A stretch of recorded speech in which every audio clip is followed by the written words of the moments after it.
नमस्कार, मैं हूं अजय। तबलीगी जमात ने लॉकडाउन के बीच जो बड़ा काम किया था सरकार ने कोरोना को रोकने का, उसको बहुत हद तक फेल कर दिया है। तो क्या है यह तबलीगी जमात? देखिए खास पेशकश तबलीगी जमात की डायरी में। मजहब का नाम और खतरे में जान। क्या साद ने सिखाया खतरे में जान का रखना? आज हम आपको जोखिम में जान डालने वाली जमात की कहानी दिखाएंगे और बताएंगे कि यह जमात कब कब विवादों में रही है और क्यों।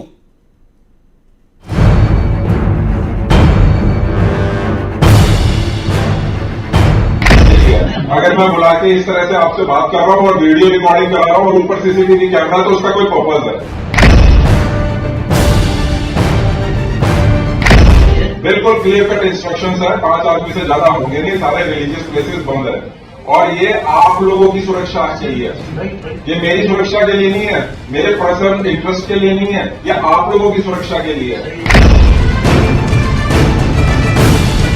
कोरोना जैसी गंभीर महामारी को आपके घर में ले आ सकता है। आपको ये याद रखना है कि कई बार कोरोना से संक्रमित व्यक्ति शुरुआत में बिल्कुल स्वस्थ लगता है, वो संक्रमित है इसका पता ही नहीं चलता, और इसलिए एहतियात बरतिए। पीएम ने अपील की, पुलिस ने समझाया। 5 आदमी से ज्यादा होंगे नहीं, सारे रिलीजियस प्लेसेस बंद है और ये आप लोगों की सुरक्षा के लिए। लेकिन इन्हें समझ नहीं आया कि मजहब नहीं सिखाता जोखिम में जान रखना।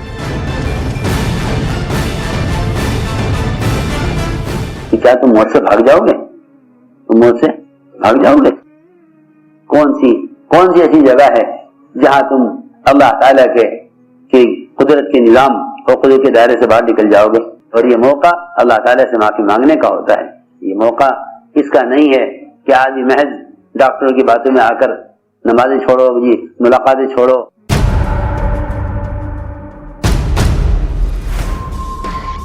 एक और दुनिया लोगों से घरों में रहने की अपील कर रही थी, बच्चे भी गुहार लगा रहे थे, तो दूसरी ओर एक जमात का मुखिया फरिश्तों का हवाला दे रहा था। 70,000 फरिश्तों को तुम क्यों नहीं यकीन करते? क्यों नहीं यकीन करते? क्या 70,000 फरिश्ते मेरे साथ हैं? फिर भी बीमारी आ गई कि जब अल्लाह ताला ने मेरी लिए बीमारी मुकद्दर कर दी, तो मैं किसी डॉक्टर किसी दवा को साथ रखकर कैसे बच सकूंगा? जब 70 फरिश्ते मेरे साथ हैं फिर बचाव नहीं हुआ। अपनी चूक और अल्लाह का नाम, अपनी गलती और फरिश्तों की कहानियां। लोग मौत के करीब आ रहे थे। वो मजहब के नाम पर जोखिम में जान रखने की तकरीरें सुना रहा था। मेरा क्या दिफा कर लेती? अल्लाह मुझे माफ फरमाए। जिनकी अक्लों पर गैरों का तसल्लुत होता है, वो उनको ये मशवरे देते हैं कि आप मस्जिदें बंद कर दीजिए ताकि लोग जमा ना हो। अरे तो मैंने अर्ज किया कि ये मौका मस्जिदों को छोड़ने और बिखरने का नहीं है। क्यों इस बात पर यकीन आ गया कि हम मिलेंगे तो बीमारी फैलेगी?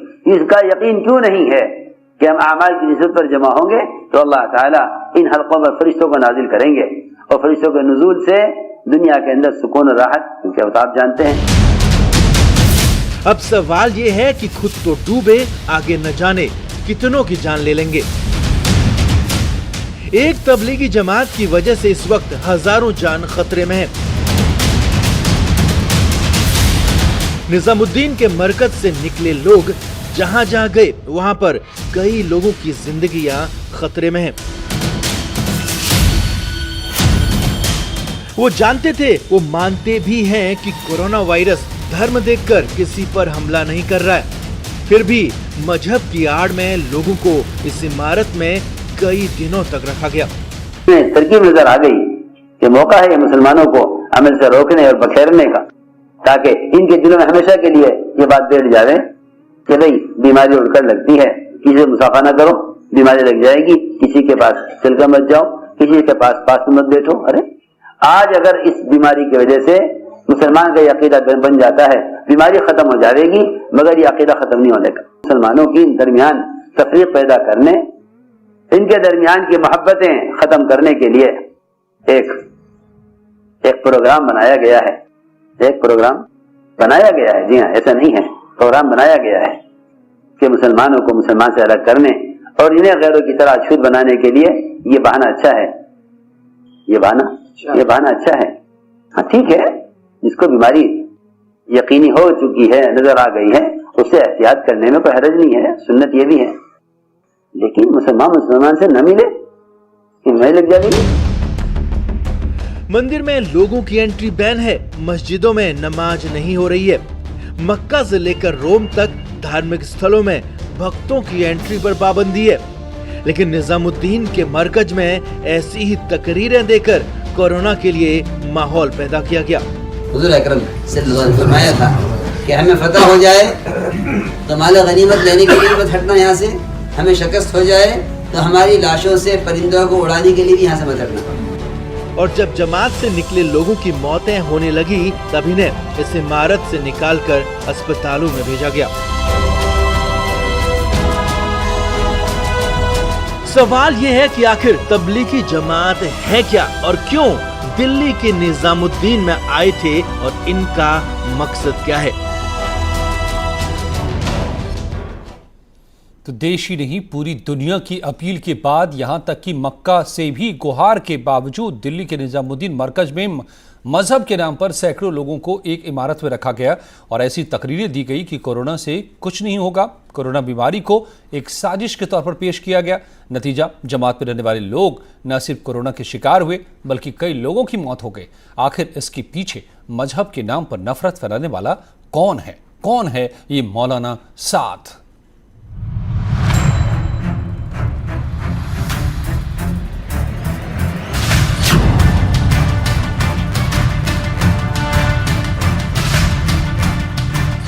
खुद तो डूबे, न जाने आप कितनों को ले डूबेंगे।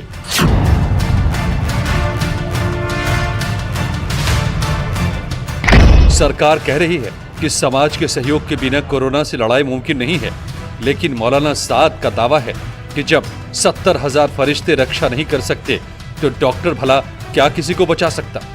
डॉक्टरों की बातों में आकर नमाजें छोड़ो जी, मुलाकातें छोड़ो, 70,000 फरिश्तों को तुम क्यों नहीं यकीन करते? क्यों नहीं यकीन करते? क्या 70,000 फरिश्ते मेरे साथ हैं? फिर भी बीमारी आ गई कि जब अल्लाह ताला ने मेरे लिए बीमारी मुकद्दर कर दी तो मैं किसी डॉक्टर किसी दवा को साथ रखकर कैसे बच सकूंगा? जब 70 फरिश्ते मेरे साथ हैं फिर बचाव नहीं हुआ। आखिर ये मौलाना साद है कौन? मौलाना साद क्या करता है? उसको समझने से पहले ये तस्वीरें देखिए।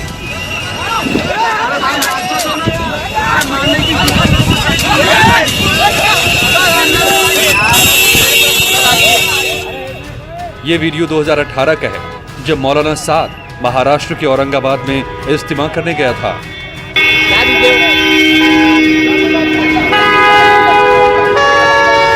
बड़ी गाड़ियां, बड़ा काफिला,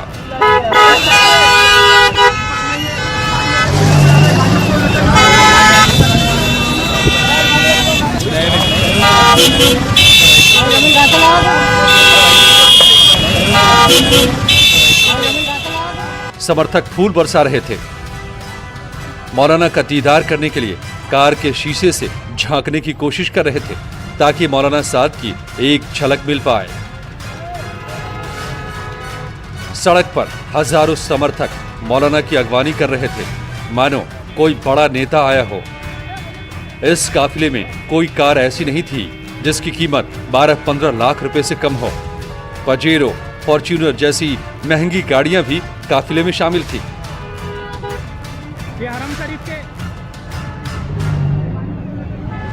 पजेरो फर्नीचर जैसी महंगी गाड़ियां ही ज्यादा काफिले में शामिल थीं। सैकड़ों मौलाना इन महंगी कारों में सवार होकर औरंगाबाद इज्तिमा 2018 में पहुंचे थे। ये शानो शौकत की तस्वीरें हैं। असल में मौलाना साद क्या करता है और क्यों लोग उसकी बात को सुनते हैं? कि ऐसे में हम पर पाबंदी लगाना ये ज्यादती है। ऐसे में हम पर पाबंदी लगाना ज्यादती है। इसकी क्या जरूरत है जब शिकस्त हो चुकी है मुशरिकीन को और फतह हो चुकी है मुसलमानों को। मौलाना साद का पूरा नाम मौलाना मोहम्मद साद कंधलावी है। मौलाना साद का जन्म 10 मई 1965 को दिल्ली में हुआ। उनके पिता का नाम मोहम्मद हारून है। साद ने हजरत निजामुद्दीन मरकज के मदरसा काशिफुल उलूम से 1987 में आलिम की डिग्री ली। 1965 में जन्मे साद तबलीगी जमात के संस्थापक के पड़पोते हैं। मौलाना साद का विवादों से पुराना नाता रहा है। जब उन्होंने खुद को तबलीगी जमात का एक छत्र अमीर यानी संगठन का सर्वोच्च नेता घोषित कर दिया तो जमात के वरिष्ठ धर्मगुरुओं ने जबरदस्त विरोध किया, लेकिन मौलाना पर इसका कोई असर नहीं हुआ और सारे बुजुर्ग धर्मगुरुओं ने अपना रास्ता अलग कर लिया। बाद में साद का एक ऑडियो क्लिप भी शामिल हुआ जिसमें वो कहते सुने गए कि मैं ही अमीर हूं, सबका अमीर, अगर आप नहीं मानते तो भाड़ में जाइए। मौलाना साद के जमात के संस्थापक के पड़पोते और संगठन के दूसरे अमीर के पोते होने की वजह से एक वर्ग उनका समर्थन करता रहा और धीरे धीरे मौलाना साद ने न सिर्फ हिंदुस्तान में बल्कि बाहरी देशों में भी अपनी पहचान बना ली। 2017 की फरवरी महीने में दारुल उलूम देवबंद ने तबलीगी जमात से जुड़े मुसलमानों को फतवा जारी कर कहा कि साद कुरान और सुन्नत की गलत व्याख्या करते हैं। देवबंद का ये फतवा मौलाना साद के भोपाल सम्मेलन में दिए गए बयान के बाद आया, जिसमें साद ने कहा कि निजामुद्दीन मरकज मक्का और मदीना के बाद दुनिया की सबसे पवित्र जगह है। दारुल उलूम देवबंद ने मौलाना साद के इस बयान को पैगंबर मोहम्मद के खिलाफ बताया। इससे पहले 2016 के जून महीने में मौलाना साद और मौलाना मोहम्मद जुहैरुल हसन की लीडरशिप वाले तबलीगी जमात के दूसरे ग्रुप के बीच हिंसक झड़प हो गई थी। दोनों ग्रुप ने एक दूसरे पर घातक हथियारों से हमला कर दिया। इस झड़प में करीब 15 लोग जख्मी हो गए थे। तब पुलिस प्रशासन की दखल से शांति कायम हुई थी। मौलाना साद के ग्रुप के हिंसक रवैये से घबराकर तबलीगी जमात के कई बड़े सदस्य निजामुद्दीन छोड़कर भोपाल चले गए और इस तरह देश में तबलीगी जमात का दो धड़ा बन गया। एक धड़े का केंद्र निजामुद्दीन में है जबकि दूसरे का भोपाल। मौलाना साद इसी निजामुद्दीन जमात का बड़ा नेता है जो मजहब के नाम पर लोगों को गुमराह करता है। Bureau report, news 18। यानी मुसलमानों में भी मौलाना मोहम्मद साद को लेकर विवाद है। वो खुद को सर्वश्रेष्ठ बताता है और निजामुद्दीन की तुलना मक्का से करता है। इसे लेकर इसके खिलाफ फतवा भी जारी हो चुका है। मौलाना साद को समझने के बाद आइए अब समझिए कि तबलीगी जमात क्या है और ये क्या करता है।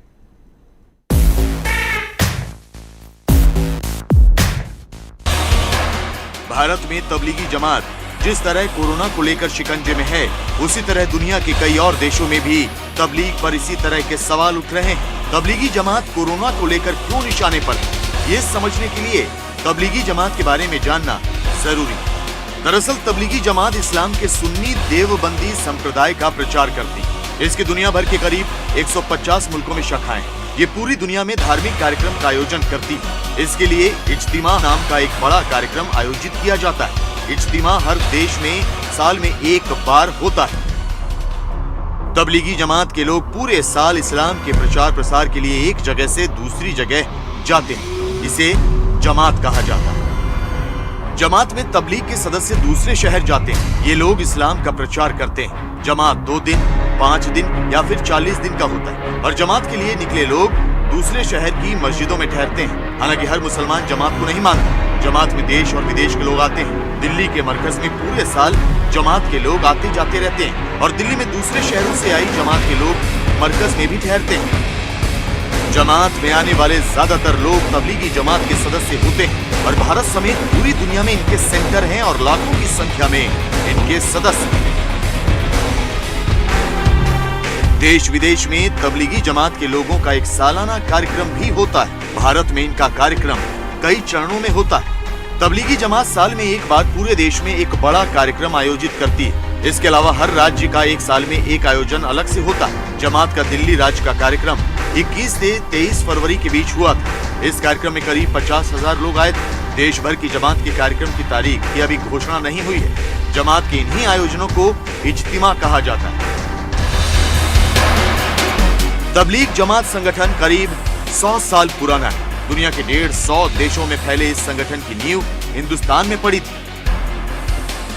तबलीगी जमात की नींव 1926 से 1927 में पड़ी थी और मौलाना मोहम्मद इलियाल कांधलवी ने इसकी नींव रखी थी। तबलीगी जमात का पहला आयोजन हरियाणा के मेवात में हुआ था और ये आयोजन मौलाना कांधलवी ने ही किया था। तबलीग से जुड़े लोग इस्लाम के नियमों का सख्ती से पालन करने पर जोर देते हैं। तबलीगी जमात पर कट्टरपंथ को बढ़ावा देने का भी आरोप लगता है।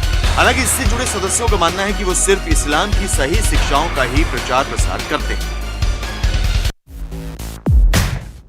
तबलीग का इतिहास काफी पुराना है और इसका विवादों से भी रिश्ता उतना ही पुराना है। इस बार तबलीगी जमात पर कोरोना को लेकर लापरवाही बरतने का आरोप लग रहा है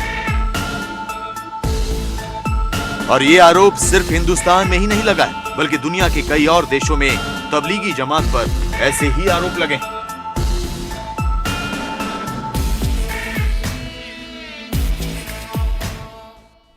धर्म के नाम पर अधर्म करने वाला तबलीगी जमात का चीफ मौलाना साद देश में कहीं छिप गया है। कोरोना की जमात को पूरे देश में फैलाने वाले साद को अब दिल्ली पुलिस हर राज्य में ढूंढ रही है।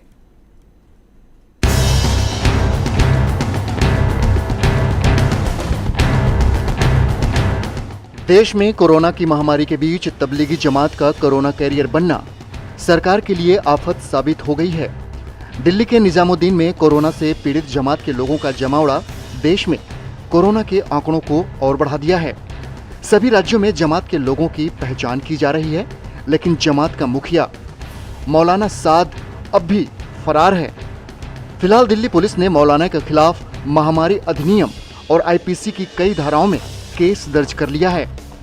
जमात तबलीग का इशू आया था, वहाँ भी मान लीजिए कि आपके पास कोई इन्फॉर्मेशन है तो आप जो दिल्ली गवर्नमेंट की हेल्पलाइन है, जहाँ जो दिल्ली पुलिस की हेल्पलाइन है, वहाँ बता सकते हैं। कोई भी अगर सिम्टम्स है उसको आप रिपोर्ट कर सकते हैं ताकि आपकी मदद की जा सके। खबर यह भी है कि मौलाना पर केस दर्ज होते ही वो फरार हो गया है और देश में किसी गोपनीय स्थान पर छिप गया है। दिल्ली और यूपी की पुलिस मौलाना की तलाश में जुटी हुई है। बताया जा रहा है कि ओखला के पास जाकिर नगर इलाके में मौलाना साद को आखिरी बार देखा गया था। इसके बाद वो कहां गया, क्या कर रहा है, अभी पुलिस की पकड़ से बाहर है। मौलाना साद का पूरा नाम मौलाना मोहम्मद साद कांधलवी है। ये भारतीय उपमहाद्वीप में सुन्नी मुसलमानों के सबसे बड़े संगठन तबलीगी जमात के संस्थापक मोहम्मद इलियास कांधवली के पड़पोते के रूप में जाने जाते हैं। Bureau report, news 18। दिल्ली के निजामुद्दीन में जमात में शामिल हुए कई लोग कोरोना संक्रमित पाए गए हैं और अब यही लोग उत्तराखंड की भी मुसीबत बन गए हैं, क्योंकि उत्तराखंड में उड़ीसा, दिल्ली, गुजरात और यूपी से आए तबलीग जमात के 218 लोग अभी भी मौजूद हैं। उत्तराखंड के करीब 255 लोग ऐसे हैं जो निजामुद्दीन में अलग अलग समय हुई मरकज के बाद देश के अलग अलग राज्यों में घूम रहे हैं और अब सबसे बड़ा खतरा बन गए हैं।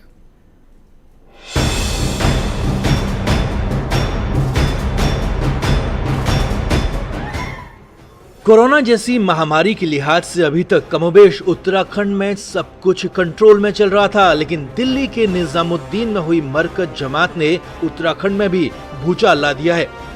मरकज में आए जमातियों के कोरोना संक्रमित होने के बाद प्रशासन के भी हाथ पांव भूल गए हैं और अब जोर शोर से उन सभी लोगों की तलाश शुरू कर दी गई है जो निजामुद्दीन के रास्ते होते हुए उत्तराखंड में पसर गए।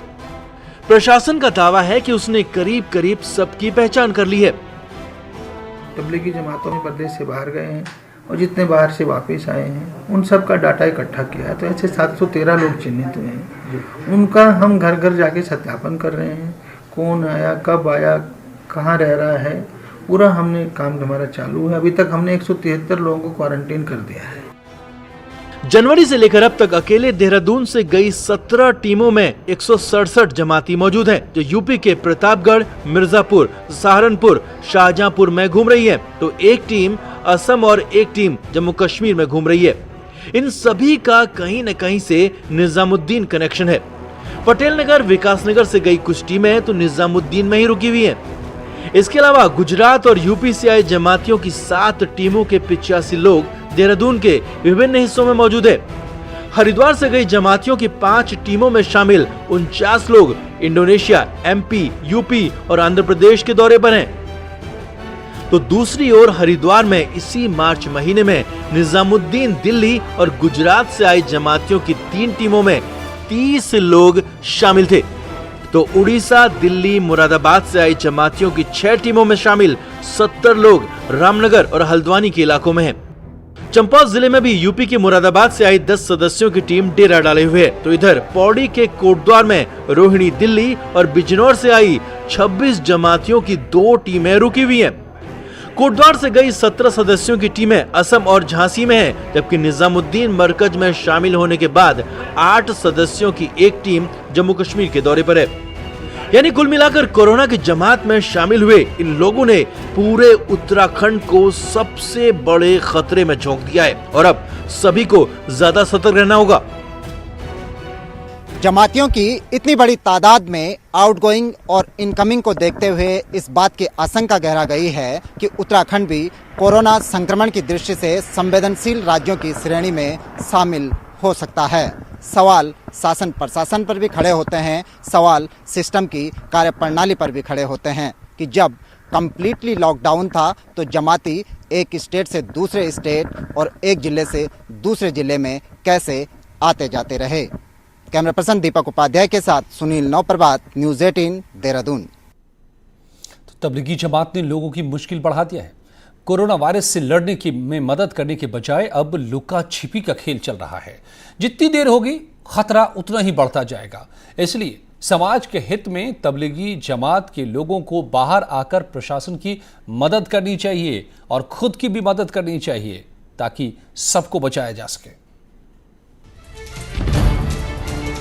हड़कंप मचने के बाद अब प्रशासन एक्शन में आया है। निजामुद्दीन इलाके में पुलिस ने 36 घंटे ऑपरेशन चलाकर 2361 लोगों को मरकज से बाहर निकाला है। इनमें से 617 लोगों को अस्पताल में भर्ती कराया है। इस खबर के सामने आने के बाद लखनऊ में हलचल तेज हो गई। सीएम योगी ने अफसरों के साथ मीटिंग की और तबलीगी समाज पर कड़ी कार्रवाई करने के निर्देश दिए, जिसमें विदेश से आए लोग और प्रदेश के लोगों के खिलाफ एक्शन लिया जाएगा। पहले तो प्रशासन ऐसे लोगों की पहचान कर क्वारंटीन करने की कोशिशों में जुटा है। सरकार के एक्शन में आने का असर जमीन पर दिखाई देने लगा है। झांसी की मीनार मस्जिद से 13 लोगों को निकालकर जिला अस्पताल में भर्ती कराया गया। जौनपुर के सराय ख्वाजा पुलिस ने 14 बांग्लादेशियों समेत 17 लोगों के खिलाफ केस दर्ज किया है। इन सभी को एक कॉलेज में क्वारंटीन किया है, जबकि गाजियाबाद में 49 लोगों को क्वारंटीन किया है। इन सभी लोगों का मेडिकल चेकअप कराया जा रहा है। दिल्ली की तबलीगी जमात में शामिल होने वाले 60 लोग हापुड़ में मिले हैं, जिनमें 9 विदेशी भी शामिल हैं और 3 लोगों में कोरोना के लक्षण भी मिले हैं, जिनको आइसोलेट किया गया है।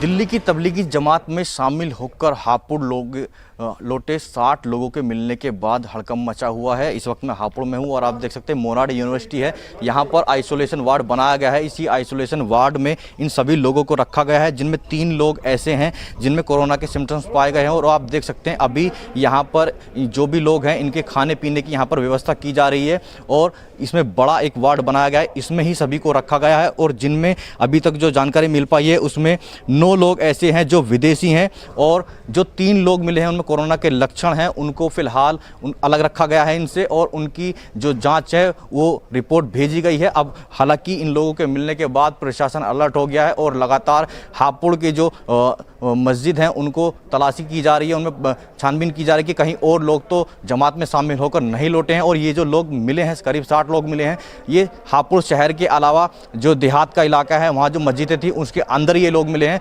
और हालांकि अभी पुलिस ने जो देहात क्षेत्र में हावल गांव है उसके प्रधान और एक मौलवी पर जानकारी छिपाने का आरोप में उन पर FIR दर्ज की है, उन पर जानकारी छिपाने का आरोप है। और बताया जा रहा है कि ये लोग फरवरी से लेकर मार्च और 30 मार्च तक ये लोग दिल्ली से लौटे थे और फिलहाल उनको इसी आइसोलेशन वार्ड में रखा गया है। बागपत के सिंघावली अहिर थाना पुलिस ने डोला गांव में छापा मारकर 17 जमातियों को हिरासत में लिया है। ये सभी असम के रहने वाले हैं, जिनको क्वारंटीन किया है।